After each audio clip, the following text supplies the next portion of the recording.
Hello बच्चों, कैसे हो आप सभी। आई होप आप सभी बहुत अच्छे होंगे, बिंदास होंगे। आपकी तैयारी बहुत मस्त और अच्छे तरीके से चल रही होगी। अच्छा, आज के सेशन में हम पढ़ने जा रहे हैं कार्बन के बारे में, इसके यौगिकों के बारे में। इससे संबंधित अपने पिछले 2 वीडियोस में कुछ देखा भी था कि कार्बन की जनरल से इंट्रोडक्शन क्या होती है, परिचय क्या होता है, जो सेचुरेटेड अनसेचुरेटेड कार्बन कंपोनेंट्स होते हैं वो किसे कहते हैं, हाइड्रोकार्बन्स के बारे में भी अपन ने चर्चा की थी। आज के इस वीडियो में हम सबसे वेरी मोस्ट इंपॉर्टेंट जो इस चैप्टर का पार्ट है IUPAC functional groups and nomenclature के बारे में चर्चा करने जा रहे हैं कि ये जो फंक्शनल ग्रुप्स होते हैं वो कौन कौन से होते हैं और इनका IUPAC नामकरण किस प्रकार से किया जाता है। तो बड़े सिंपल तरीके से, शॉर्ट तरीके से आपको बताया जाएगा। अपने सिलेबस में उतना ज्यादा कुछ है नहीं, लेकिन फिर भी ये IUPAC डायरेक्ट दे रखा है तो बच्चों को कई बार IUPAC नाम लिखने में दिक्कत आ रही है। मैं कह रहा हूं अगर आज का सेशन आपने लास्ट तक पूरा देखा ना तो कमजोर से कमजोर जो बच्चा होता है उसे भी ये IUPAC आसान तरीके से बनाना आ जाएगा। इतना सिंपल लैंग्वेज में मैं पढ़ा रहा हूं आज आपको कि कमजोर से कमजोर बच्चा भी इन्हें पकड़ सके और उसे आसानी से कर सके, क्योंकि ये कम से कम 1 या 2 नंबर का टॉपिक है, IUPAC नाम का आपके एग्जाम में पूछ लिया जाता है। तो IUPAC नामकरण के बारे में अपन चर्चा करते हैं, शुरू करते हैं आज का सेशन। उससे पहले आप सबसे पहले तो वीडियो को लाइक करें, अपने फ्रेंड्स के पास इसे शेयर करें ताकि सभी लोग हमारे से आकर जुड़ सके और इस जो सेशन है इसका लाभ उठा सके। तो आइए शुरू करते हैं हम आज का सेशन, जिसमें सबसे पहले अपन बात करेंगे फंक्शनल ग्रुप्स क्या होते हैं, उसके बारे में बात करेंगे कि अपन फंक्शनल ग्रुप्स के अलावा कौन कौन सी चीजें इसके अंतर्गत आती है, उन सब के बारे में अपन डिटेल से चर्चा करते हैं। देखो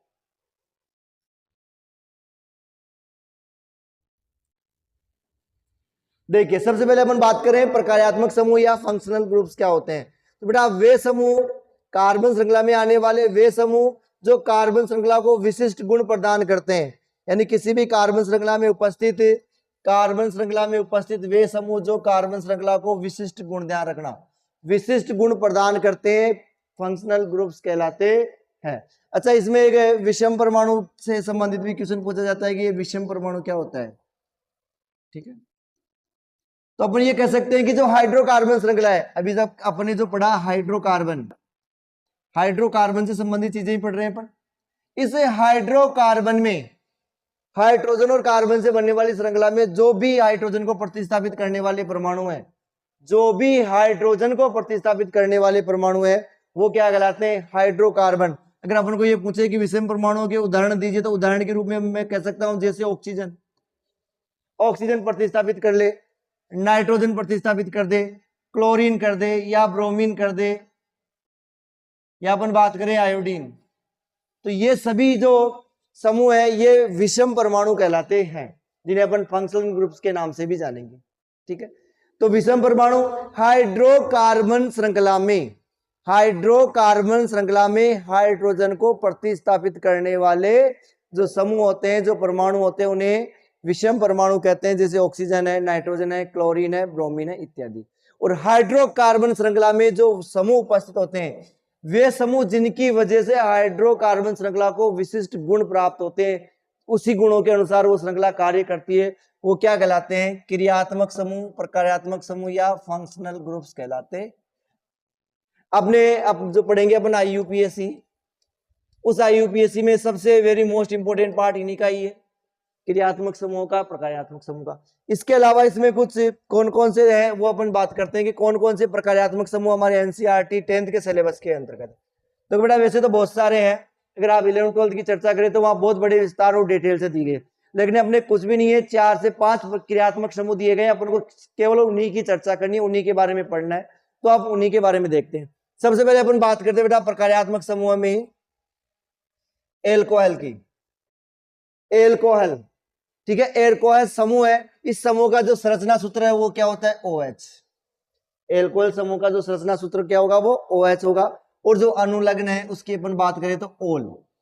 ठीक है, ओल, किसी भी श्रृंखला में अगर अपन बात करें OH आए, ठीक है, OH अगर श्रृंखला से जुड़ा हुआ है तो अपन उसकी पहचान कर लेंगे कि ये एल्कोहल समूह से संबंधित है, और इस एल्कोहल समूह का जो सफिक्स होगा वो होगा ओल।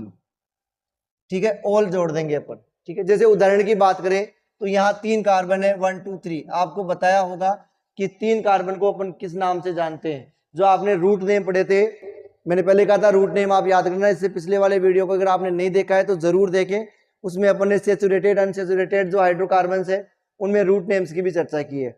जैसे एक कार्बन के लिए मेथ, एथ, प्रो, ब्यूट, ठीक है, पेंट, हेक्स, हेक्ट, ऑक्ट, नॉन और डेक, ये जो 10 कार्बन समूह है इनके बारे में। तो जैसे 1 2 3 कार्बन को अपन प्रोप कहते हैं, ठीक है, और चूंकि एल्कोहल समूह है तो ओल आएगा ये, ठीक है, तो ये हो जाएगा प्रोपेनॉल, ठीक है, क्या हो जाएगा, प्रोपेनॉल हो जाएगा एल्कोहल में, यहाँ गलत दे रखा है ये। अगर अपन बात करते हैं एल्डिहाइड समूह की, अगर अपन बात करें एल्डिहाइड समूह में, तो एल्डिहाइड समूह में की जो सूत्र होगा वो CHO, या तो अपन इस प्रकार से लिख सकते हैं, या अपन लिख सकते हैं C++O या H और इधर 1 फ्री, ठीक है, इधर ये कार्बन श्रृंखला से जुड़ा हुआ है। श्रृंखला में क्या शेष रहता है, एल शेष रहता है, एल, ठीक है, तो इसका जो कार्बन है जैसे 1 2 3 ये $1 के साथ ये प्रोपेनेल होगा, है ना, ये वाला ऊपर जाएगा, ये वाला नीचे जाएगा, प्रोपेनेल, इसका क्या नाम हो जाएगा, प्रोपेनेल, ठीक है, प्रोपेनेल नाम हो जाएगा 3 कार्बन से। अगर बात करें अगला समूह जो कीटोन, अगर क्रियात्मक समूह में अगले समूह की बात करें तो अपना कीटोन समूह, कीटोन समूह में का जो सूत्र होता है C++O, ठीक है, दोनों तरफ से कार्बन श्रृंखला के ये मध्य में आता है, दोनों तरफ ये कार्बन श्रृंखलाओं से जुड़ा हुआ होता है, और इसका जो अनुलग्न होगा वो होगा ऑन, अनुलग्न कौन सा होगा, ऑन, कीटोन का जो अनुलग्न है सफिक्स है वो एन शेष रहेगा, और अपन लास्ट में जो भी श्रृंखला होगी जैसे 3 कार्बन का नाम प्रोप है, लास्ट में ऑन जोड़ देंगे तो प्रोपेनॉल। इनके बारे में अपन डिटेल से देखते हैं, अभी आप एग्जांपल देखते हैं, ठीक है। एक अपने कार्बोक्सिलिक समूह जिसका सूत्र होता है COOH, या तो अपन ये लिख दे या C++O और OH, दोनों प्रकार से अपन इसको लिख सकते हैं। इसका जो सफिक्स रहेगा वो आएगा ओइक एसिड, ओइक अम्ल, ठीक है, लास्ट में अपन ओइक अम्ल जोड़ते हैं। जैसे अपन बात करें इसमें तो 3 तो हो गया, प्रोपेन और ओइक जुड़ गया तो प्रोपेनोइक अम्ल, ठीक है। इसके अलावा अपन बात करते हैं एल्केन श्रेणी, जैसे कि अपन ने सैचुरेटेड में बात की थी, एल्केन श्रेणी कार्बन कार्बन के मध्य सिंगल बंध वाली श्रेणियां, एन शेष रहता है, ठीक है, एन शेष रहेगा, लास्ट में एन जोड़ देंगे, ठीक है, ये प्रतिस्थापियों का भी अपन चर्चा करेंगे। यहां बात करते हैं एल्किन, एल्किन समूह में डबल बॉन्ड आता है, इन शेष रहता है, एल्काइन में ट्रिपल बॉन्ड आता है और आयन शेष रहता है। इन तीनों के बारे में वैसे अपन पिछले वीडियो में भी डिटेल से देख चुके हैं, है ना। तो मुख्य रूप से आपके ये 7 क्रियात्मक समूह या प्रकार्यात्मक समूह दे रखे हैं सिलेबस में, जिनको आपको ध्यान रखना है। कौन कौन से हैं, एक तो एल्कोहल समूह है जिसका जो सूत्र होगा संरचना सूत्र OH, ठीक है, और जो सफिक्स होगा उसकी अपन बात करते हैं ओल, एल्कोहल में ओल। सेकेंड अपन बात करते हैं एल्डिहाइड CHO, और जो सफिक्स है या अनुलग्न है वो रह जाएगा एल। इसी प्रकार से थर्ड अपन बात करते हैं कीटोन CO, दोनों तरफ फ्री बंद, ठीक है। उसके बाद में अगर इसके क्रियात्मक अनुलग्न की बात करें तो आ जाएगा ओन, एल्कोहल में ओल था, इसमें ओल न, ओ न, और जो एल्डिहाइड है उसमें एल। और अगर फोर्थ की बात करें तो कार्बोक्सिलिक अम्ल COOH, ठीक है, इसमें जो अनुलग्न होगा वो होगा ओइक अम्ल। इसके बाद में तीनों श्रेणियां है कार्बन की, एल्केन सिंगल बंध वाली, एन शेष रहेगा, एल्कीन डबल बंध वाली जिसमें इन शेष रहेगा, और एल्काइन जिसमें ट्रिपल बंध आएगा और आयन शेष रहेगा, ठीक है। तो ये वेरी मोस्ट इंपॉर्टेंट, अगर अपन को ये याद है तो अपन आगे की सारी चीजें आसानी से इसमें कर पाएंगे, ठीक है। तो इनको एक बार जरूर ढंग से तरीके से नोट्स में लिखना है और याद करना है। मुख्य रूप से ये नाम, संरचना सूत्र और इनके सफिक्स, ठीक है। उदाहरण आप खुद बना लोगे अभी। देखो कुछ महत्वपूर्ण प्रतिस्थापियों की बात करते हैं अपन इसमें, क्रियात्मक समूह में कुछ हेलोजन समूह भी आते हैं अपने, है ना। और अपने हेलोजन समूह में बात करें तो क्लोरीन और ब्रोमीन, ये तो अपने सिलेबस में है। क्लोरीन है जो ब्रोमीन है वो सिलेबस में, इसके अलावा आयोडीन और ब्रोमीन भी होते हैं, ठीक है। इनमें अपन सफिक्स नहीं लगकर परफिक्स लगता है। अगर अपन बात करें तो पूर्व लग्न लगता है, इनका अपन पूर्व लग्न काम में लेते हैं। जैसे Cl के लिए अपन काम में लेंगे क्लोरो, ब्रोमीन के लिए हो जाएगा ब्रोमो, आयोडीन के लिए हो जाएगा आयोडो, अगर फ्लोरीन है तो हो जाएगा फ्लोरो। मुख्य रूप से आपके ये दो ही है, ठीक है। इसके बाद में अगर कार्बन श्रृंखला का कोई प्रतिस्थापी के रूप में काम में ले रहे हैं, जो साकित श्रृंखला होती है, उस साकित श्रृंखला में अगर एक कार्बन से संबंधित है तो वो मेथिल, अगर 2 कार्बन से संबंधित है तो हो जाएगा एथिल, 3 कार्बन से संबंधित है तो वो आ जाएगा प्रोपिल, ठीक है। इस प्रकार से अपने सिलेबस में ज्यादा नहीं देगा, इतना ही देगा, तो आपको इतना ही ध्यान रखना है फिलहाल, ठीक है। क्योंकि बहुत सारे रूल्स है इनके, बहुत सारे रूल्स के अंतर्गत आप उलझ के रह जाओगे। ठीक है, तो जितना आपको दिया गया है आप कंप्लीट याद करो कि Cl है तो क्लोरो है, Br है तो ब्रोमो है, मेथिल और एथिल, ये प्रतिस्थापियों के रूप में काम में लेंगे, यानी इनके अपन जब भी कार्बन श्रृंखला का IUPAC नाम लिखेंगे ये पूर्व लग्न के रूप में अपने काम में आने वाले हैं। अच्छा, इसके बाद में अगर अपन बात करें तो यदि हमारी कार्बन श्रृंखला में अगर अपन बात करें फंक्शनल ग्रुप्स की या प्रतिस्थापियों की संख्या एक से ज्यादा आ जाए, अगर मान लो फंक्शनल ग्रुप भी 2 आ जाए या 2 से ज्यादा आ जाए, या प्रतिस्थापी भी है 2 या 2 से ज्यादा आ जाए, जैसे मैं कहूँ किसी श्रृंखला में क्लोरीन क्लोरीन 2 बार आ जाए, ब्रोमीन ब्रोमीन 2 बार आ जाए, या डबल वन 2 बार आ जाए, या ट्रिपल वन 2 बार आ जाए। ठीक है, इसी प्रकार से मैं करूँ OH 2 बार आ जाए या 3 बार आ जाए, तो उनके लिए अपन कौन से वर्ड का इस्तेमाल करते हैं पूर्व लग्न के रूप में। अगर सिंगल बार है तो अपन मोनो वर्ड का इस्तेमाल करते हैं जिसे अपन लिखते नहीं है।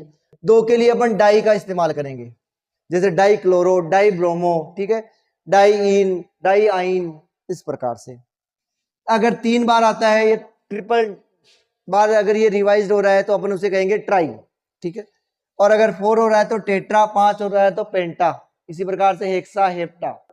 आगे चलते जाएंगे, मुख्य रूप से अपने ये 1 और 2 बार वाली श्रृंखला ज्यादा रहेगी। ठीक है, इसके अलावा अपन को एक्स्ट्रा नहीं पूछता है। तो ये महत्वपूर्ण प्रतिस्थापियों की संख्या है, अगर 1 से ज्यादा हो तो अपन क्या लिखे, तो 1 के लिए मोनो, 2 के लिए डाई, 3 के लिए ट्राई, 4 के लिए टेट्रा वर्ड का अपन इस्तेमाल करते हैं। ठीक है, अब इसमें आगे देखते हैं अपन IUPAC नामकरण, वेरी मोस्ट इंपॉर्टेंट यही है, आप थोड़ा सा विशेष रूप से थोड़ा ध्यान दे तरीके से इसको देखें। IUPAC क्या होती है, किस प्रकार से अपन को इसको बनाना है, किस प्रकार से नाम। सबसे पहले तो अपन बात करते हैं इसके नाम की। IUPAC का फुल फॉर्म क्या है, तो international union of pure and applied chemistry. International union of, I से इंटरनेशनल, यू से यूनियन, तो international union of pure and applied chemistry.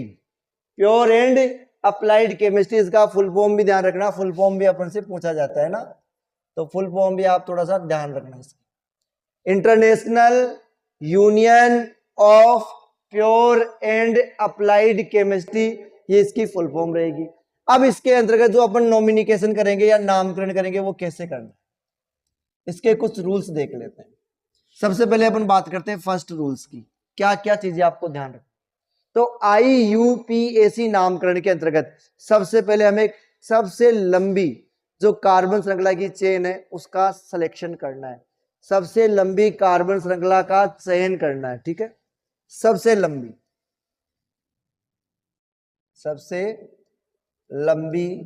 Carbon श्रृंखला का आपको क्या करना है, चयन करना है। ठीक है, चयन। जैसे मान लो आपको एग्जाम में क्वेश्चन दिया गया है,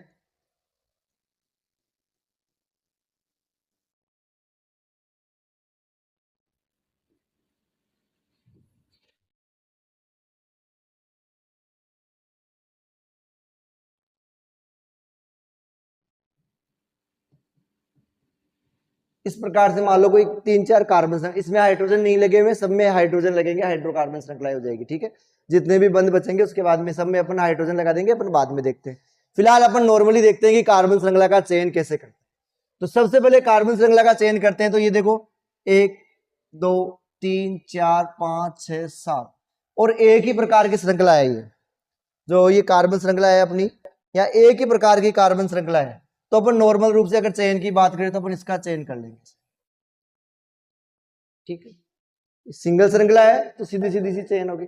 अगर मैं बात करूं इसमें, ये बिल्कुल सिंपल सी श्रृंखला है, अपन इस कार्बन श्रृंखला का चयन कर, यहां अगर अपन को कार्बन श्रृंखला का चयन करना है तो 1 2 3 4 या 1 2 3 4 या 1 2 3, तो 2 टाइप्स की श्रृंखलाएं बन रही है, जिसमें एक में तो है 4 कार्बन, एक में है 3 कार्बन। तो सबसे लंबी कौन सी है, 4 कार्बन वाली, तो अपन सबसे पहले 4 कार्बन वाली दोनों में से कोई सी भी श्रृंखला चयन कर सकते। अच्छा, श्रृंखला चयन का भी एक सेकंड रूल्स अपन बताएं। अगर बात करें, अगर आप ये कहे कि सर हमें समान लंबाई की कार्बन श्रृंखलाएं अगर 2 मिल गई या 2 से अधिक मिल गई, जैसे यहाँ 2 थी समान लंबाई की, इसमें भी 4 कार्बन थे, इसमें भी 4 कार्बन थे, अगर ऐसी कंडीशंस आ जाए जहां आपको कार्बन श्रृंखला 2 या 2 से अधिक समान लंबाई की मिल जाए, तो अपन को कौन सी कार्बन श्रृंखला का चयन करना है, सबसे बड़ी बात ये भी है। तो अपन वहां पर उस कार्बन श्रृंखला का चयन करेंगे जिसमें जो प्रतिस्थापी थे, जिनके अपन बात करें मुख्य कार्बन श्रृंखला के बाहर बचे हुए जो कार्बन परमाणु है, मुख्य श्रृंखला के बाहर जो कार्बन परमाणु बचेंगे, अगर उनकी संख्या ज्यादा है जिस श्रृंखला में, अपन को उनका सिलेक्शन करना है, उस कार्बन श्रृंखला का सिलेक्शन करना। अगर अपन यहाँ सीधी वाली ले रहे हैं तो भी एक ही बचेगा, और अगर अपन ये वाली ले लेते तो भी एक ही बचता। तो यहाँ तो दोनों ही कंडीशन में समान है। अगर हर कंडीशन में समान है तो जो अपनी इच्छा हो अपन उस प्रकार की कार्बन श्रृंखला का इसमें चयन कर सकते हैं। ठीक है, थर्ड अपन बात करते हैं। देखो यहाँ 1 2 3 4 5, यहाँ 5 है। अगर यहाँ बात करें 1 2 3 4 5 6, तो सीधी वाली में 5 है और नीचे 6 है, तो अपन कौन सी श्रृंखला का चयन करेंगे? जो सबसे लंबी हो। तो अपनी श्रृंखला के रूल्स के हिसाब से इस वाली श्रृंखला का चयन हो जाए। तो ये अपना पहला रूल्स है कार्बन श्रृंखला का चयन। फिर कह रहा हूं बेटा, अगर समान लंबाई की कार्बन श्रृंखलाएं आपके पास 2 है, 2 से ज्यादा है, तो उस कार्बन श्रृंखला का चयन करेंगे जिसमें प्रतिस्थापी या जो साकित कार्बन, साकित श्रृंखला में जो जितने ज्यादा कार्बन परमाणु बचेंगे अपन उसी श्रृंखला का चयन करेंगे। क्लियर है? जितने ज्यादा प्रतिस्थापी उसी श्रृंखला का चयन करना है। बाकी आपके एग्जाम में बिल्कुल नॉर्मल आएगी, 11-12 जैसे बिल्कुल भी हार्डनेस नहीं आएगी, बिल्कुल सिंपल से सिंपल तरीके से 99% आपको ये सिंपल सीधी श्रृंखलाएं ही दी जाएगी अब तक के बोर्ड पैटर्न के अनुसार और एनसीईआरटी सिलेबस के अनुसार। तो आपको ज्यादा लोड लेने की आवश्यकता नहीं है कि सर हमने दूसरे वीडियो में तो ये पढ़ा था कि श्रृंखलाएं ऐसी भी आ जाएगी, ऐसी भी आ जाएगी। बेटा कहीं से भी कुछ भी कंटेंट पढ़ो, लेकिन मैं जो पढ़ा रहा हूं ना उससे बाहर एक भी सिंगल टाइप का क्वेश्चन आपके बोर्ड एग्जाम में नहीं जाएगा। जो पढ़ा दिया केवल बोर्ड एग्जाम में उतना ही आएगा। तो आप इतना बिलीव तो करके चलें कि जो मैं पढ़ा रहा हूं अकॉर्डिंग टू सिलेबस ही पढ़ा रहे हैं, और पूरे चांसेस वही है कि क्वेश्चन वहीं से आएगा। 100% एक भी क्वेश्चन वहां से बाहर नहीं जाएगा। ठीक है, कंप्लीट वही आएगा।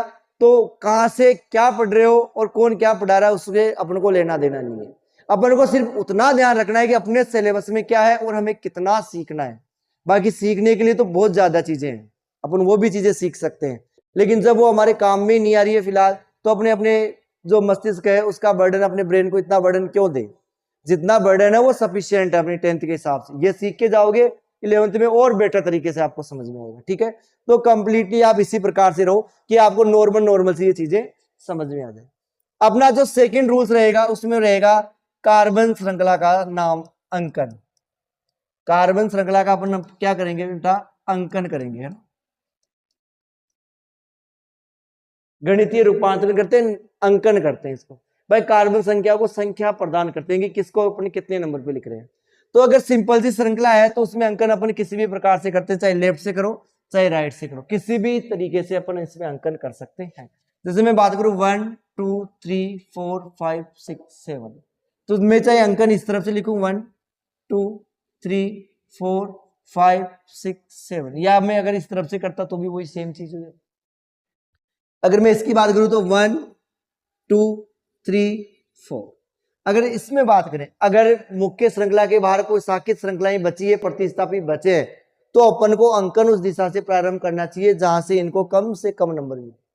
जैसे मैं बात करूं यहां से 1 2 3, तो ये 3rd नंबर पे आ रहा है, जो कार्बन का प्रतिस्थापी वो 3rd नंबर पे आ रहा है। अगर मैं इधर से बात करूं तो 1 2 पे आ रहा है, तो जिस तरफ से कम अंक मिले उसी तरफ से आपको अंकन करना। तो ये हो गया 1, ये 2, ये 3 और ये 4। अगर मैं बात करूं जैसे 1 2 3 4 कार्बन पे जाएगा। अगर इधर से बात करें ये 1 2 3 4 5 6, तो यहाँ 3rd पे, जबकि इधर से 4th वाले कार्बन पे जाएगा। तो अपन अंकन उस दिशा से प्रारंभ करना है जिस दिशा से अपन को उसका कम से कम नंबर पे प्रतिस्थापी आए। ये अपन बात कर रहे हैं अभी सिंगल बंद वाली श्रृंखलाओं की, है ना। अपन बात कर सकते हैं, सबसे पहले अपन एल्केन श्रेणी के नामकरण की बात करते हैं ना। एल्केन श्रेणी में अपन कर रहे हैं कि सिंगल बंद वाली श्रृंखलाएं हैं, एल्केन में इस प्रकार से करते हैं, क्योंकि एल्केन में थोड़ा सा द्विबंध को ध्यान रखना पड़ेगा, एल्काइन में त्रिबंध को ध्यान रखना पड़ेगा। तो यहाँ अपन सिर्फ अभी सिंगल बंद की बात करेंगे। सिंगल बंद अगर आ जाए तो अपन ऐसी बात, डबल बंद आ जाए तब क्या करना, वो बात की बात। तो ये तो हो जाएगी आपकी कार्बन श्रृंखलाओं का चयन, और चयन के बाद में उनका अंकन हो जाएगा कि अपन उसको नाम किस प्रकार से लिखें। अब 3rd आ जाता है अपना जो रूल्स है, वो होता है नामकरण का। अब इनका नामकरण करना है, ठीक है। कैसे करना है? जो अपन को कार्बन श्रृंखलाएं दी गई है उनका पहले तो रूट नेम लिखना है। जैसे 7 कार्बन को अपन क्या कहते हैं, देखो 7 कार्बन को अपन यहाँ कह रहे थे हेप्ट। 7 कार्बन को बेटा अपन क्या कह रहे थे, हेप्ट कह, ठीक है। तो यहाँ 7 कार्बन के लिए मैं एक नाम लिखता हूं हेप्ट। ठीक है, पहला तो यही हो गया कि सबसे पहले अगर कार्बन श्रृंखला में कोई भी प्रतिस्थापी नहीं है, कार्बन श्रृंखला अगर सिंपल है, तो उसमें जो कार्बन श्रृंखला है उसका रूट नेम लिखते हैं, रूट नेम है अपने पास हेप्ट। इसके बाद में कार्बन श्रृंखला जो है एल्केन समूह की है, एल्किन समूह की है या एल्काइन समूह की है। तो यहाँ आपको सभी कार्बन के मध्य सिंगल बंध दिख रहे हैं, सिंगल बंध दिख रहे हैं, तो अपन को पता है कि सिंगल बंध वाली श्रृंखला एल्केन, और एल्केन में जो सफिक्स होता है वो क्या होता है एन, तो हेप्ट में आपको जोड़ना है एन, तो ये क्या नाम हो जाएगा हेप्टेन। तो इस कार्बन श्रृंखला का बेटा क्या नाम हो जाएगा हेप्टेन कहेंगे इसको। अपने एल्केन श्रेणी में सूत्र के द्वारा नाम पड़ा था भाई C7H16, तो उसमें अपने हेप्टेन कह रहे थे। यहाँ अगर इस प्रकार से खुली श्रृंखला हो गई तो आपको इस प्रकार से करना। मैं बात करूं इसमें 4 कार्बन है, 4 कार्बन का क्या नाम है ब्यूट। 4 कार्बन को क्या कहते हैं बेटा ब्यूट, ये नाम याद हो जाने चाहिए आपके लिए, ये इजी हो जाएगी। सभी में सिंगल बंद है तो क्या हो जाएगी ब्यूटेन, क्या नाम हो जाएगा इसका ब्यूटेन। ठीक है, अगर मैं बात करूं इस प्रकार से तो 1 2 3 4 4 कार्बन है। अच्छा 4 कार्बन के अलावा इसमें मुख्य कार्बन श्रृंखला के बाहर भी कोई चीज है, इसमें कोई बाहर प्रतिस्थापी नहीं था, इसमें भी कोई बाहर प्रतिस्थापी नहीं था। देखो इस श्रृंखला में बाहर प्रतिस्थापी भी है, दिख रहा है। तो इस पर सबसे पहले रूल्स ये है कि अगर अपन नामकरण करते हैं तो सबसे पहले प्रतिस्थापियों का नाम लिखते हैं। किसका नाम लिखते हैं प्रतिस्थापियों का नाम लिखते हैं। सबसे पहले अपन नामकरण में लिखेंगे प्रतिस्थापियों का नाम। तो यहाँ पर जो प्रतिस्थापी है वो कौन है, एक कार्बन के लिए मैंने कहा था मेथ आता है, एक कार्बन के लिए क्या आता है मेथ। तो अपने जो प्रतिस्थापी में पढ़ा था मेथिल और एथिल, दो ही प्रकार के अपन को ध्यान रखना है। तो एक कार्बन को अपन यहाँ लिखेंगे मेथिल। इसके साथ साथ अपन को यह भी बताना है कि ये कार्बन श्रृंखला में किस जगह स्थित है, इसकी स्थिति भी दर्शानी है। तो किस जगह स्थित है, तो अपन कहेंगे कि कार्बन श्रृंखला में सेकंड कार्बन पे स्थित है, तो अपन लिखेंगे सेकंड कार्बन पे। अच्छा जब भी अपन गणितीय अंक लिखेंगे और हिंदी वर्ड लिखेंगे उसके बीच में अपन को डेश लगाना है। ठीक है, तो 2 मेथिल क्या हो जाएगा 2 मेथिल। ध्यान रखना जो भी अपन अंक लिखेंगे और अंक के बाद में जो हिंदी वर्ड लिखेंगे इंग्लिश वर्ड लिखेंगे उसके बीच में अपन को हाइपन या डेश का चिन्ह लगाना। क्लियर है, तो ये तो हो गया 2 मेथिल। इसके बाद में कार्बन श्रृंखला का में कितने कार्बन है 4 कार्बन है, तो 4 कार्बनों को अपन क्या कहेंगे बेटा ब्यूट। ब्यूट सभी में सिंगल बंद है तो क्या हो जाएगा ब्यूटेन। तो इसका नाम हो गया 2 मेथिल ब्यूटेन। क्या नाम हो गया 2 मेथिल ब्यूटेन। क्लियर है। अगर मैं बात करूं इस श्रृंखला की तो देखो इस श्रृंखला में 6 कार्बन है और एक बाहर प्रतिस्थापी है। मुख्य श्रृंखला के बाहर एक है, कितने नंबर पे है 3 नंबर पे। तो सबसे पहले मैं इसी का नाम लिखूंगा कि 3 पे कौन है मेथिल। 3 पे कौन है मेथिल। कार्बन श्रृंखला में कितने कार्बन है 6, तो 6 कार्बन को हम क्या कहेंगे हेक्स। हेक्स और सिंगल बंदे तो एन लग जाएगा, तो 3 मेथिल हेक्स है। श्रृंखला का क्या नाम हो गया 3 मेथिल हेक्स है। क्लियर है, आई थिंक सही समझ में आया हो। अपन एक बार और देख सकते हैं इनको। देखो IUPAC में सबसे पहले अपन क्या करते हैं कार्बन श्रृंखला का चयन। मान लो अपने पास ये कार्बन श्रृंखला, ठीक। सेकंड अगर मैं उदाहरण की बात करूं तो इस प्रकार से मैं लिख सकता हूं उदाहरण।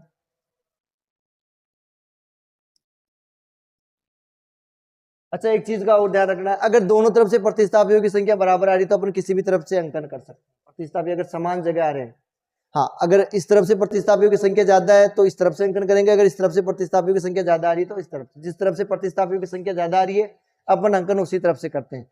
दोनों तरफ से प्रतिस्थापियों की संख्या समान आ रही है, समान नंबर पे आ रहे हैं, तो अपन किसी भी तरफ से अंकन कर सकते हैं।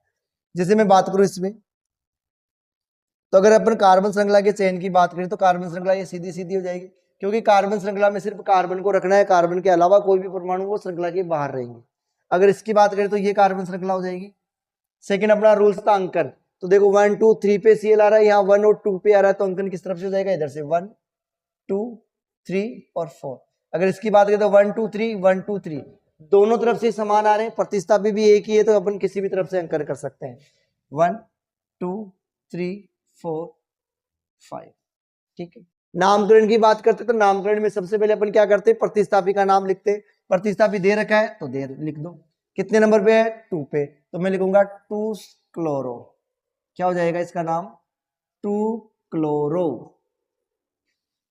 2 क्लोरो। इसके बाद में कार्बन श्रृंखला का नाम लिखो, कितने कार्बन है 4। 4 को हम क्या कहते हैं ब्यूट। क्या कह रहे हैं ब्यूट। सभी सिंगल बंद है तो क्या नाम हो जाएगा 4 क्लोरोब्यूटेन। अगर मैं इसकी बात करूं तो इसमें 3 नंबर पे ब्रोमीन है, तो क्या हो जाएगा ये 3 डेस ब्रोमो, पूर्व लग्न के रूप में लिखते हैं अपन इनको, तो 3 ब्रोमो। कार्बन श्रृंखला में कितने कार्बन है? 5, तो क्या नाम हो जाएगा? पेंटेन। क्या नाम हो जाएगा? पेंटेन। क्लियर है? ठीक है। इसी प्रकार से अगर मैं बात करूं एल्किन श्रेणी की, अगर अपन बात करें एल्किन श्रेणी में, तो वही कार्बन श्रृंखला का चयन करना है, लेकिन उस कार्बन श्रृंखला का चयन करना है जिसमें द्विबंध हो, उस कार्बन श्रृंखला का चयन करना है जिसमें द्विबंध हो। ठीक है, और साइड में प्रतिस्थापी भी हो सकते हैं, पहली चीज। दूसरा, कार्बन श्रृंखला का अंकन उस तरफ से करना है जिस तरफ से द्विबंध को, डबल बॉन्ड को कम से कम नंबर मिले। यहाँ अपन प्रतिस्थापियों पे बाद में ध्यान देते हैं, सबसे पहले अपन बात करते हैं बॉन्ड पे। बॉन्ड को कम नंबर मिलने चाहिए। अगर बॉन्ड को दोनों तरफ से समान अंक मिल रहे हैं तो फिर अपन ध्यान रखते हैं जो प्रतिस्थापी है उनका। ठीक है, तो मुख्य रूप से जैसे इसकी बात करें तो यहाँ कार्बन श्रृंखला को अगर चयन करना हो तो अपन ये कहेंगे कि एक सिंपल सी श्रृंखला है तो यही चयन हो गया। यहाँ पर अगर मैं बात करूँ तो इस श्रृंखला का अपन ने चयन कर लिया। क्लियर है? अगर अपन बात करें सेकंड अपना जो रूल्स है इसको अंकन करने की, तो इधर से अगर मैं बात करूं तो फर्स्ट नंबर पे कार्बन पे ही द्विबंध आ रहा है, फर्स्ट पे आ रहा है, तो इधर से कर दो 1 2 3 4 और 5। अगर मैं इस तरफ से करता तो 1 2 3 4 पे आता, फोर्थ वाले कार्बन पे द्विबंध है। अगर इधर से बात करें तो फर्स्ट वाले, ध्यान रखना दो, ये द्विबंध दोनों कार्बनों का है। अगर अपन इधर से गिनती स्टार्ट करेंगे तो इस वाले कार्बन पे आ गया, इधर से स्टार्ट करेंगे तो इस वाले पे। तो इस क्योंकि इस तरफ से कम नंबर मिल रहे थे अपने, तो अंकन इसी तरफ से कर दिया। अगर मैं बात करूं इधर से, देखो 1 2 3 पे है, 4 और 5। अगर इधर से बात करते हैं 1 2 पे ही है, इधर से थर्ड वाले कार्बन पे जा रहा है। यहाँ ऐसे नहीं कि इधर से भी अपन इसको देखेंगे, इधर से पहले ये कार्बन आ गया तो द्विबंध इसका हो गया, इधर से ये कार्बन आ गया तो द्विबंध इसका हो गया। तो इधर से 1 और 2 पे, इधर से 3 पे। तो किस तरफ से स्टार्ट करना चाहिए? अकॉर्डिंग टू रूल्स, जिस तरफ से अपन को प्रतिस्थापी को कम अंक देना पड़े। इस तरफ से 1 2 3 4 एंड 5। ठीक है, देन आपको क्या करना है? इसका नामकरण करना है। ठीक, तो नामकरण में देखिए कितने प्रतिस्थापी है, क्या मुख्य श्रृंखला के बाहर तो कोई है नहीं प्रतिस्थापी, तो प्रतिस्थापियों का नाम लिखने की आवश्यकता नहीं है। पूरा कार्बन श्रृंखला का नाम लिखो। 5 कार्बन को हम क्या कहते हैं? पेंट। 5 कार्बन को हम क्या कहते हैं? पेंट। अच्छा, कौन सी श्रेणी है? द्विबंध वाली है तो एल्किन, और एल्किन श्रेणी में सफिक्स क्या होता है? इन। ठीक है, सफिक्स क्या बचता है? इन बचता है, तो लास्ट में इन जोड़ दो, तो ये हो जाएगा पेंटीन। ठीक है, क्या नाम हो जाएगा? पेंटीन। या फिर अगर अपन को ये भी बताना हो कि द्विबंध किस जगह है, तो अपन इसको भी ये कह सकते हैं कि द्विबंध पहले नंबर पे आ रहा है, तो मैं इसको लिख सकता हूं या तो पेंट 1 नंबर पे द्विबंध है, मैं फिर कह रहा हूं संख्या और नंबर के बीच में डेस लगाना है, पेंट 1 इन, अनुलग्न लगा दो इसका सफिक्स, तो पेंट 1 इन, या इसका क्या नाम हो जाएगा? 1 पेंटीन। अपन किसी भी प्रकार से इसको नामकरण दे सकते हैं, 1 पेंटीन या डायरेक्ट पेंटीन भी। अगर मैं इसकी बात करूं तो 5 कार्बन है, 5 कार्बन को वही कहेंगे अपन पेंट। ठीक है, इसमें द्विबंध कितने नंबर पे है? 2 पे, तो मैं लिखूंगा पेंट 2 इन या 2 पेंटीन। ठीक है, 2 पेंटीन भी अपन इसका नाम दे सकते। इसी प्रकार से अगर मैं बात करूं एल्काइन श्रेणी की, तो एल्काइन में ट्रिपल बंध आ जाएगा। ठीक है, एल्काइन में क्या आ जाएगा? ट्रिपल बंध। तो श्रृंखला का चयन सीधी सीधी है तो सीधी सीधी चयन हो जाएगी, प्रतिस्थापी है तो उस हिसाब से चयन हो जाएगा।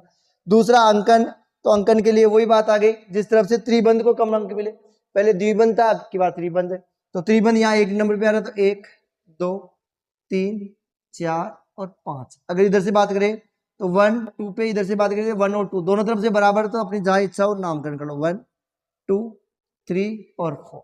अगर दोनों तरफ से प्रतिस्थापी समान जगह आ रहे हैं तो अपन किसी भी तरफ से अंकन कर सकते हैं। नामकरण क्या हो जाएगा इसका? वही है पेंट। कितने पे है कार्बन? 1 पे, तो पेंट 1 और अनुलग्न हो जाएगा इसका आइन। या मैं अगर बात करूं इसकी तो 1 पेंटाइन, या केवल पेंटाइन। 1 को अपन नहीं भी लिखे तो भी चल जाएगा। अगर इसकी बात करें 4 का मतलब हो गया ब्यूट। द्विबंध कितने नंबर पे है? 2 पे, तो ब्यूट 2 आइन ठीक है, या मैं कह सकता हूं 2 ब्यूटाइन, 2 ब्यूटाइन। आप दोनों में से कोई सा भी नाम लिख सकते हैं, दोनों सही है।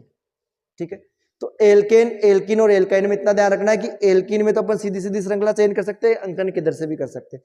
प्रतिस्थापी है तो जिस तरफ से प्रतिस्थापी है उधर से कम अंक मिलना चाहिए। दोनों तरफ से प्रतिस्थापियों को बराबर अंक मिल रहे हैं तो अपन किसी भी तरीके से अपन अंकन कर सकते हैं। अगर श्रेणी अपनी एल्किन है तो श्रृंखला में चयन में द्विबंध आना चाहिए, पहली चीज।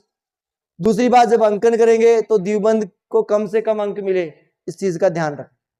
नामकरण में पहले प्रतिस्थापी का नाम लिखना है, अगर है तो लिख दो, नहीं है तो कोई बात। उसके बाद में कार्बन श्रृंखला का रूट नेम लिखना है। एन के श्रेणी है तो एन लिख दो, एल्कीन है तो इन लगा दो, और ट्रिपल बंध वाली है तो आयन लगा। ठीक है, द्विबंध और त्रिबंध की स्थिति के लिए अपन उसके बीच में जो संख्या है, जिस नंबर पे वो द्विबंध स्थित है, वो संख्या भी अपन दे सकते हैं। ज्यादातर एनसीईआरटी के अकॉर्डिंग अपन को पहले नंबर पे मिल जाएगा। अच्छा, इनमें यह भी होता है कि किसी कार्बन श्रृंखला में 2 द्विबंध हो, 3 द्विबंध हो, अगर 2 होते तो दोनों की जगह लिख देते हैं। जैसे अपन यहाँ 1 पे है, यहाँ और होता तो अपन कह सकते थे कि 1 पे है और 3 पे है, तो 1 3 डाई इन, 1 3 डाई इन। वैसे अकॉर्डिंग टू सिलेबस अपने एक ही जगह आ जाएगा। ठीक है, आई थिंक शायद ये समझ में आया होगा। अब इसके अलावा जो आईयूपीएसी नामकरण है, जो आईयूपीएसी नामकरण है, उसमें बेटा अपन को थोड़ा सा एक चीज और ध्यान देनी है। अपने पास जो क्रियात्मक समूह थे, मुख्य मुख्य से कौन कौन से थे? एक तो OH समूह था, ठीक है, एक एल्डिहाइड समूह था, एक कीटोन समूह था, एक अपने पास कार्बोक्सिलिक समूह था। ठीक है, अगर इन समूहों में से किसी को दे तो अंकन अपन को उसी तरफ से करना है जिस तरफ से ये दे रखे हैं। जैसे अब मैं बात करूं, एक तो अपने पास ये है, एक अपने पास ये है,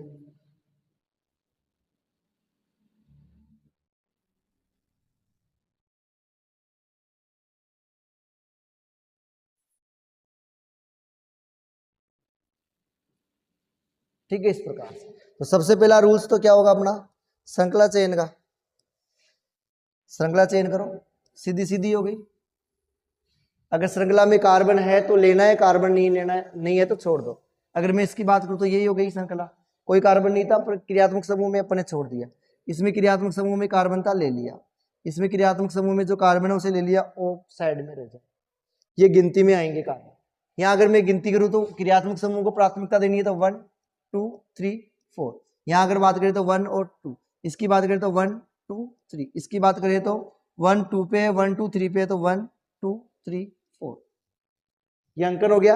यानी क्रियात्मक समूह को कम अंक देने। अगर इन चारों में से कोई हो तो सबसे पहले अपनी प्रायोरिटी होगी कि इन चारों को कम अंक देने। नामकरण की अगर प्रतिस्थापी है तो ठीक है, नहीं तो रूट नेम लिख दो। 4 कार्बन को हम क्या कहते हैं? ब्यूट कहते हैं साहब। ये लो साहब, ब्यूट। सिंगल बंध वाले हैं तो क्या हो गया? ब्यूटेन। सिंगल बंध वाले हैं तो क्या हो गया? ब्यूटेन। कौन सा समूह है? कार्बोक्सिलिक अम्ल का। तो क्या शेष रहता है? ओइक एसिड, ओइक अम्ल। दोनों को जोड़ के लिखेंगे तो क्या मिल जाएगा बेटा? ब्यूटेनोइक अम्ल। अगर संख्या लिखना चाहिए तो अपन लिख सकते हो ब्यूटेन 1 ओइक अम्ल। एक नंबर पे है तो ब्यूटेन 1 ओइक अम्ल, लेकिन ये ऐसे भी चल जाएगा ब्यूटेन ओइक अम्ल। सभी सिंगल सिंगल जगह आएंगे according to NCERT syllabus 10th। बात करें इसकी तो 2 कार्बन है, 2 कार्बन को आप क्या कहोगे? एथ। सिंगल बंद है तो एन। कौन सा समूह है? OH। OH में एल्कोहल, एल्कोहल का मतलब ओल। क्या शेष रहेगा? ओल। तो इसका क्या नाम हो जाएगा बेटा?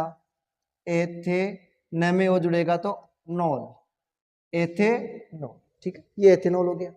मैं अगर इसकी बात करूं 3 कार्बन, 3 कार्बन को अपन क्या कहते हैं? प्रोप। सिंगल बन तो एन। कौन सा समूह है? CHO, aldehyde. एल्डिहाइड का क्या शेष रहता है? एल। क्या शेष रहेगा? एल। तो ये दोनों जुड़ के क्या बन जाएंगे? प्रोपेनेल। क्या बनेगा यहाँ पर? प्रोपेनेल। यहां बात करें 4 कार्बन है तो 4 कार्बन को हम क्या कहेंगे बेटा? ब्यूट। 4 कार्बन का क्या नाम है? ब्यूट। 4 कार्बन का क्या नाम है? ब्यूट। ब्यूट के साथ कौन सा समूह है? कीटोन समूह है। कौन सा समूह है? कीटोन। तो ये तो हो गया एन सिंगल बन, तो ये ओ बच जाएगा ऑन। तो ये क्या नाम हो जाएगा? ब्यूटेनोन। न में ओ जुड़ेगा तो नॉन, ब्यूटेनोन। आई थिंक शायद समझ में आया होगा। मतलब आपको सबसे पहले कार्बन श्रृंखला चयन करना है, ये देखना है सिंगल बंद की है, डबल बॉन्ड की है, ट्रिपल बॉन्ड की है, या क्रियात्मक समूह जो चारों दे रखे उनमें से कोई है। अगर सिंगल बॉन्ड की है तो उस हिसाब से चयन करना है, बस सीधी श्रृंखला का चयन करना है। क्रियात्मक प्रतिस्थापियों की संख्या है मुख्य श्रृंखला के बाद, तो उनको उस हिसाब से चयन करना है, सबसे लंबी होनी चाहिए। ठीक है, क्रियात्मक समूह है तो क्रियात्मक वाली श्रृंखला का चयन करना चाहिए, वो मुख्य श्रृंखला से छोटी हो जाएगी। ठीक है, अगर यहाँ दो प्रतिस्थापी होते तो भी अपन को इसको लेना पड़ता, क्योंकि क्रियात्मक समूह को अपन बाहर नहीं छोड़ सकते, मुख्य श्रृंखला में वो आने ही चाहिए। ठीक है, अगर बात करें एथेन की, सॉरी एल्कोहल में, इसी प्रकार से अपन ने इसको मुख्य श्रृंखला के अंतर्गत शामिल किया। इसमें कार्बन नहीं था तो अपन ने गिना नहीं, इसमें कार्बन है तो कार्बन गिनती में आ रहा है। तो इन छोटे छोटे रूल्स को आपको थोड़ा ध्यान रखना। अपन इनके कुछ उदाहरण और देख लेते हैं। देखो इनका नामकरण करने की कोशिश करते हैं कुछ उदाहरणों की। देखो यहाँ सारे सिंगल बंद वाले, मैंने पहले कहा था इनमें जो जितने भी बंद फ्री बच गए वहां हाइड्रोजन लगाने, जैसे अपन सी एक ही लगाते, हाइड्रोजन नहीं लगाते थे, वो हाइड्रोकार्बन लगाने। इसमें पूरी कंप्लीट श्रृंखला है कार्बन वाली। देखो अगर मैं श्रृंखला के चयन की बात करूं तो ये श्रृंखला का चयन हो जाएगा सीधी सीधी। ठीक है, कोई प्रतिस्थापी नहीं है तो मेरी मर्जी हो वहां से अंकन कर सकते हैं अपन, आपकी जो इच्छा हो। 1 2 3 4 एंड 5। कोई प्रतिस्थापी नहीं है तो कार्बन श्रृंखला के रूट नेम लिखो। 5 को क्या कहते हैं? पेंट। सभी में सिंगल बंद है तो क्या हो जाएगी? पेंटेन, एन जुड़ जाएगा। अगर मैं इसकी बात करूं, देखो ये कार्बन श्रृंखला हो गई है। पहली चीज तो सिंगल बंद की है, दूसरी चीज कोई क्रियात्मक समूह तो नहीं है, तो अपन ने देखा यहां क्रियात्मक समूह CHO, ये यहां पर ऐसे भी लिखा हुआ आ सकता था कि C डबल बंद H और इधर डबल बंद O, अपन इसको ऐसे भी लिख सकते हैं, या SCHO डायरेक्ट भी लिख सकते हैं। तो अब की बार कंफर्म हो गया कि जो अंकन होगा वो किस तरफ से होगा, इधर से 1 2 3 एंड 4। कोई प्रतिस्थापी नहीं है तो रूट नेम लिखो। 4 कार्बन को हम क्या कहते हैं? ब्यूट। क्या कहते हैं? ब्यूट। ठीक है, सिंगल बंद है तो एन। कौन सा समूह है? एल्डिहाइड, तो क्या सेंस रहता है? एल, तो न में ए जोड़ेंगे तो नेल और न, ब्यूटेनेल हो जाएगा इसका। क्लियर है? समझ में आया? मैं बात करता हूं इसकी। देखो इसमें 1 2 3 1 2 3 1 2 3। अगर मैं सीधी वाली लेता हूं तो भी 2 प्रतिस्थापी रहते हैं, अगर ये वाली लेते हैं तो भी 2 रहते हैं, अगर ये वाली लेते हैं तो भी 2 रहते हैं। तो अब आप ऐसी कंडीशन में जो आपकी इच्छा हो कोई सी भी ले सकते हो। मान लो अपन ने ये वाली कार्बन श्रृंखला का चयन कर दिया, अंकन 1 2 3, इधर से करेंगे तो भी 2 पे 2 प्रतिस्थापी, इधर से करेंगे तो भी 2 पे 2 प्रतिस्थापी आएंगे। बात करते हैं नामकरण की। नाम के बाद में नामकरण करते हैं। नामकरण में सबसे पहले किसका नाम लिखते हैं? प्रतिस्थापी का। प्रतिस्थापी है, बिल्कुल है। कितने हैं? 2 हैं, एक ऊपर की तरफ एक नीचे की तरफ, सेम कार्बन का है, सेम कार्बन का है। एक कार्बन को हम क्या कहते हैं? मेथिल। एक कार्बन वाले प्रतिस्थापी का क्या नाम था? मेथिल। तो साहब ये भी मेथिल है और ये भी मेथिल है। कितने पे आ रहे हैं? 2 ही नंबर। तो अपन ये कहेंगे कि 2 नंबर पे और फिर 2 नंबर पे, तो 2 और 2, 2 संख्या अगर एक साथ लिखोगे तो बीच में कोमा लगाना है। डबल संख्या एक साथ आती है तो बीच में कोमा लगाना है, और नाम के बाद में हिंदी वर्ड आ रहा है तो उस पर डेश लगाना है। तो 2 2 कितने, कौन आ रहा है? मेथिल। इधर भी मेथिल है, इधर भी मेथिल है, तो मेथिल मेथिल 2 बार लिखने की जगह मैंने कहा था समान प्रतिस्थापियों की संख्या अगर एक से ज्यादा हो तो अपन डाई ट्राई का इस्तेमाल करते हैं। तो यहाँ 2 है तो 2 के लिए क्या आ जाएगा? डाई। 2 2 डाई, कौन है? मेथिल। डबल संख्या में कौन है? मेथिल। तो ये नाम हो जाएगा 2 2 डाई मेथिल। प्रतिस्थापियों का काम कंप्लीट, प्रतिस्थापियों का जो काम था वो कंप्लीट हो गया। अब अपने पास क्या बची? मुख्य कार्बन श्रृंखला। मुख्य कार्बन श्रृंखला में कितने कार्बन है? 3 कार्बन को आप क्या कहोगे बेटा? प्रोप। क्या कहते हैं? प्रोप। ठीक है, तो प्रोप के बाद में सारे सिंगल बंद है तो एन, प्रोपेन। कौन सा समूह है? कोई सा ही समूह नहीं है, तो ये क्या नाम हो जाएगा? 2 2 डाई मेथिल प्रोपेन। ठीक है, 2 2 डाई मेथिल प्रोपेन। समझ में आ रहा होगा? कुछ एक उदाहरणों की ओर चर्चा करते थे। देखो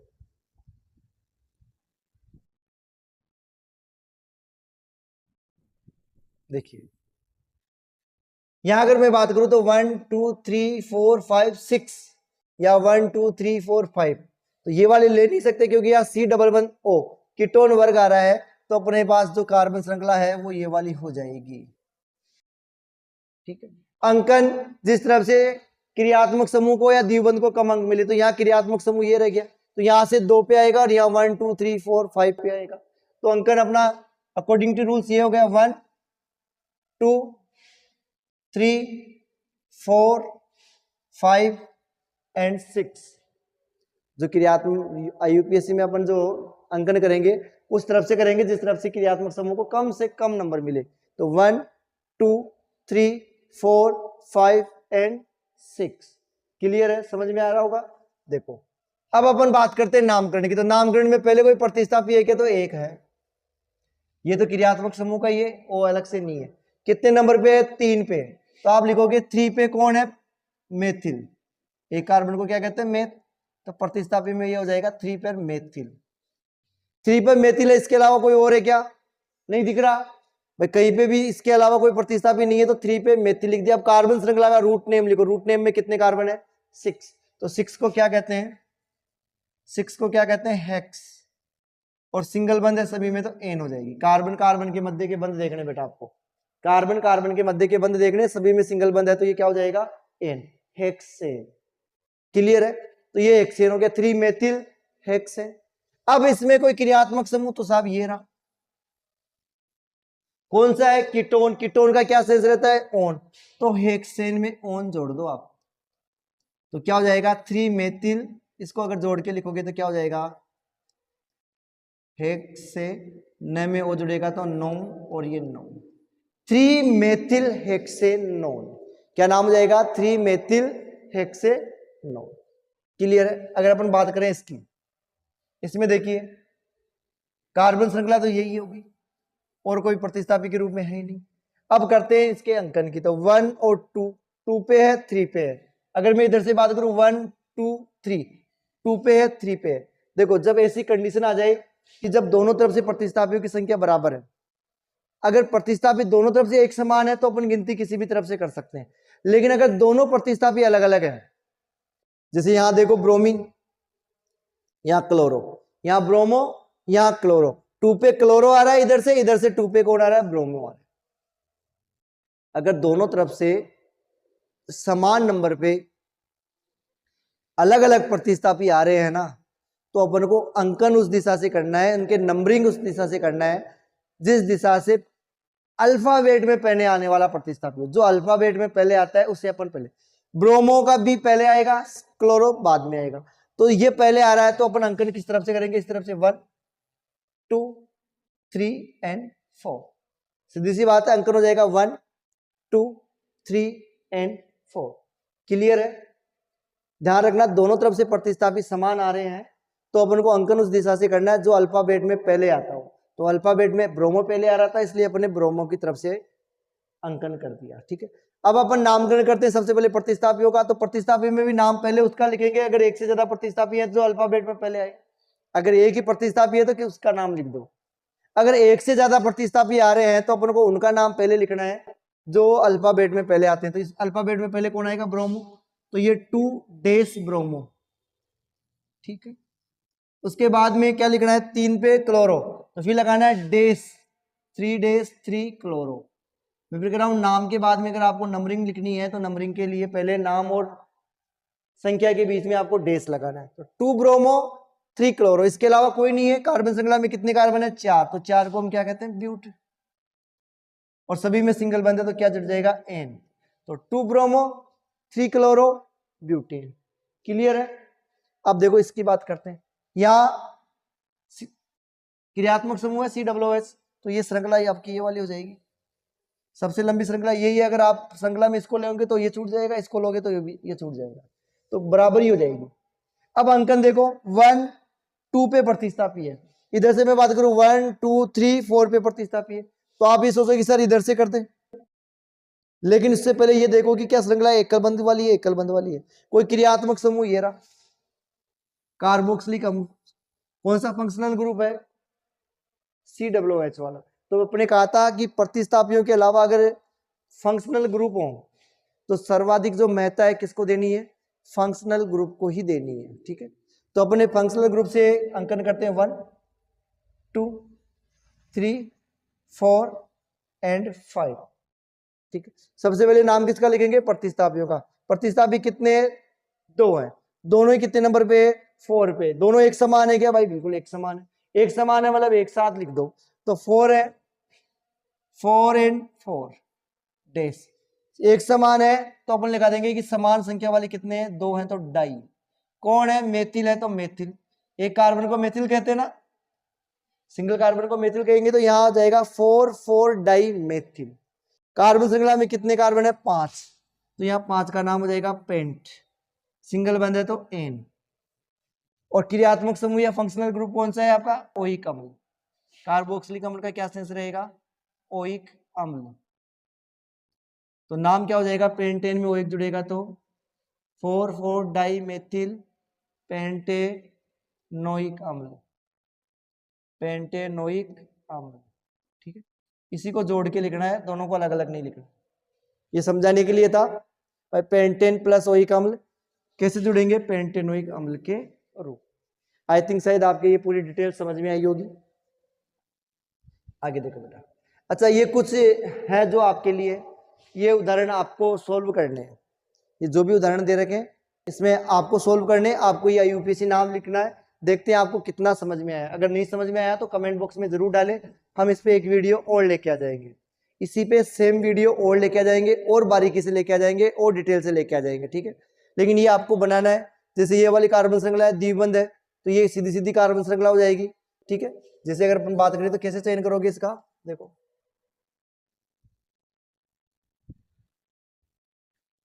इसका नामकरण कैसे करोगे आप।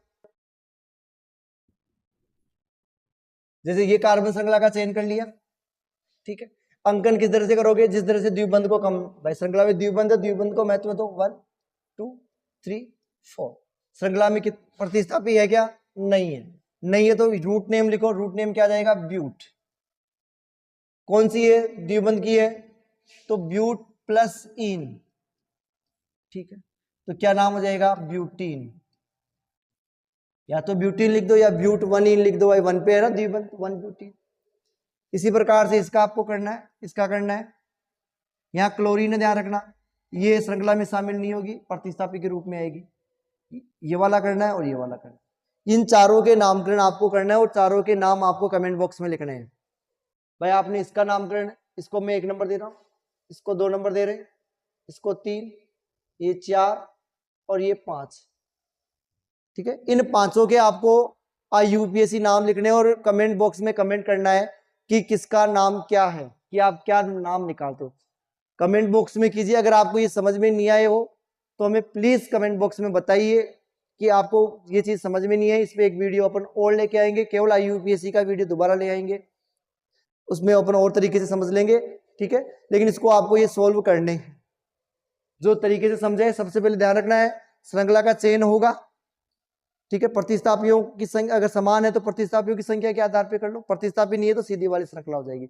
अंकन, अगर एल्केन श्रेणी है तो किसी भी तरफ से अंकन कर दो। एल्कीन है तो जिधर से द्विबंध को कम अंक मिले उधर से अंकन कर दो। एल्काइन है तो त्रिबंध को आपको महत्व देना है। अगर एल्केन में प्रतिस्थापी लगे हुए हैं तो जिधर से प्रतिस्थापी को कम अंक मिले उधर से आपको ध्यान रखना है। प्रतिस्थापियों को दोनों तरफ से समान अंक मिल रहे हैं तो अपन को देखना है कि अल्फाबेट में पहले कौन आ रहा है। अगर अल्फाबेट में भी समान है तो आप किसी भी तरफ से अंकन कर। ठीक है, अगर क्रियात्मक समूह दे रखा है, फंक्शनल ग्रुप देख रखा है, तो आपको सबसे पहले प्रायोरिटी फंक्शनल ग्रुप्स या क्रियात्मक समूह को देना, उसी तरफ से अंकन करना है। नामकरण में क्या करना है, सबसे पहले प्रतिस्थापियों का नाम लिखना है। अगर नहीं है तो उसके बाद में कार्बन श्रृंखला का रूट नेम, उसके बाद में उसका अनुलग्न सफिक्स, एल्केन है, एल्कीन है, एल्काइन है। उसके बाद में अगर क्रियात्मक समूह दे रखा है तो उनका भी सफिक्स को जोड़ देना। इस प्रकार से आपके यूपीएससी श्रृंखला का नामकरण हो जाएगा। ठीक है, तो आई होप आप लोगों को बहुत अच्छे से समझ में आया होगा। आप बार बार वीडियो को रिमाइंड करके देख सकते हो, या आप हमें दूसरा वीडियो बनाने के लिए भी कह सकते हैं कि अब अगर आप कमेंट बॉक्स में लिखोगे सेकंड वीडियो चाहिए तो अपन सेकंड पार्ट भी इसका बना देंगे, और डिटेल से धीरे धीरे अपन इनको सीख लेंगे। ठीक है, तो आप इसको ढंग से रिवाइज जरूर करना, जरूर ये होमवर्क करना, ताकि आपके ये क्लियर हो जाए, क्योंकि बेटा इससे रिलेटेड एग्जाम में क्वेश्चन आते हैं। इसमें अपन ने पढ़ा कि कार्बन की श्रृंखलाओं का यूपीएससी नाम कैसे लिखते हैं। अगले वीडियो में अपन देखेंगे कि आईयूपीएससी नाम अगर दिया हुआ हो, अगर अपन को आईयूपीएससी नाम दिया हुआ हो तो उसकी श्रृंखला कैसे बनाएं। आईयूपीएससी नाम से श्रृंखला बनाना सीखेंगे, श्रृंखला से आईयूपीएससी नाम बनाना अपन ने इसमें सीखा है। ठीक है, अगर आपने इससे पहले के दोनों वीडियो नहीं देखे तो बेटा वीडियो के अंत में यहाँ पिछले वीडियो का लिंक दिखाई देगा, जिसपे आप क्लिक करके वीडियो को देख सकते हैं। अगर आप पूरी प्लेलिस्ट देखना चाहते हैं तो उसके नीचे प्लेलिस्ट का ऑप्शन भी है, जहां पर आप क्लिक करके हमारी प्लेलिस्ट पे क्लिक कर सकते हैं। अगर आप नए यूजर्स हैं तो आप प्लीज इसको सब्सक्राइब करें, चैनल को लाइक करें, अपने फ्रेंड्स को शेयर करें। आपको यहाँ पर बहुत इजीएस्ट तरीके में आपकी 10th क्लास की जो साइंस है उसका सिलेबस करवाया जा रहा है फ्री ऑफ कॉस्ट, किसी प्रकार का कोई चार्ज नहीं देना है, ठीक है। इन वीडियोस के बाद में अपन है कुछ क्वेश्चंस भी करेंगे ऑब्जेक्टिव टाइप, ठीक है, जैसे अपना सिलेबस कंप्लीट होता है। तो आप बने रहें वीडियो में और तैयारी करते रहें। मिलते हैं आपसे अगले वीडियो में, तब तक के लिए जय हिंद, जय भारत।